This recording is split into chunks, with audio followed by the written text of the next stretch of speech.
এই কোটা সংস্কার আন্দোলনের আগে আমাদের দাবিটি সবচেয়ে বেশি আলোচনায় ছিল বাংলাদেশে। সেই কোটা সংস্কার আন্দোলন যখন চলে বৈষম্য ছাত্র আন্দোলনে, যে ওই দাবির সাথে আমরা একাত্মতা পোষণ করি, কারণ ওই দাবিটাও আমাদের দাবি।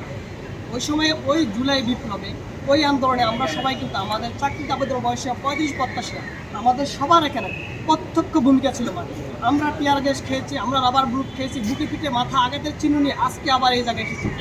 কতটা যৌক্তিক দাবি হলে আজকে 12 বছর ধরে আন্দোলনটা চলমান এবং সংসদে 74 বার 75 বার উত্থাপন করা হয় এবং বিগত ফ্যাসিস্ট সরকার তাদের নির্বাচনী ইশতেহারে মিথ্যা প্রলোভন দিয়েছে, বারবার কথা দিয়েছে দাবিটি মেনে নিবে, মেনে নেয় নাই। কিন্তু এখন যেহেতু এই সরকার আমাদের সরকার, তারুণ্যের সরকার, ছাত্র জনতার সরকার, গণঅভ্যুত্থানের মাধ্যমে আমাদের মাধ্যমে এই ইন্টারিম গভর্নমেন্ট এখন ক্ষমতায় আছেন, আমরা বিশ্বাস করি।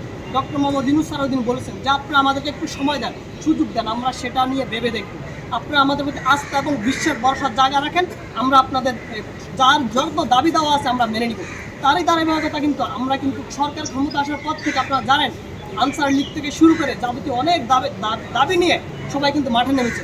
আমরা সেই সুযোগটা সরকারকে দিয়েছি, বলছে আপনারা একটা মাস সময় দেন, আমরা সেই সময়টা সরকারকে দিয়েছি এবং আমরা বিশ্বাস করি এই সময়ের মধ্যে আমাদের সামনের যে কর্মসূচিটা আছে 30 তারিখ আমাদের সরকার সেই দাবিটা অবশ্যই মেনে নেবে। 30 সেপ্টেম্বর আমাদের যে সমাবেশটা হবে সম্পূর্ণ অহিংস একটা আন্দোলন হবে।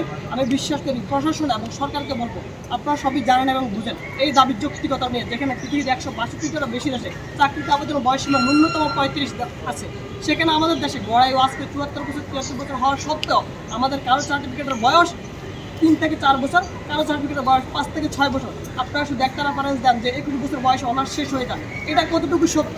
এই যে বৈষম্য, কারো 26-17 বছর লেগে যায়, কারো হয়তো 22 বছর 21 বছর হয়, কারো আবার হয় না।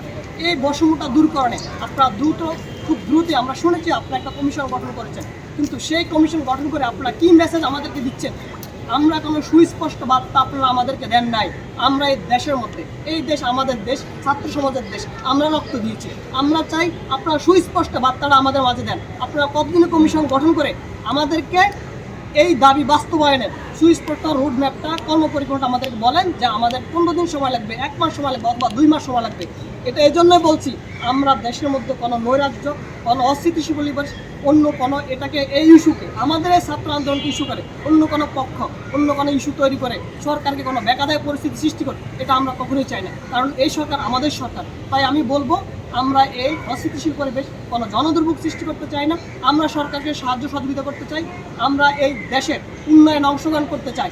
আমাদের সার্টিফিকেটটা কোনো একটা কোনো পণ্য না যে 3 থেকে 4 বছর পরে এটা ভ্যালিডিটি থাকবে না। আপনারা কি এটা নিয়ে একবারও ভাবেন না? আপনারা কি এগুলো দেখার কখনো কি দেখেছেন? আজকে সে 33 বছর আগে চাকরিতে আবেদন বয়স সময় আপনারা 27 থেকে 30 করেছেন।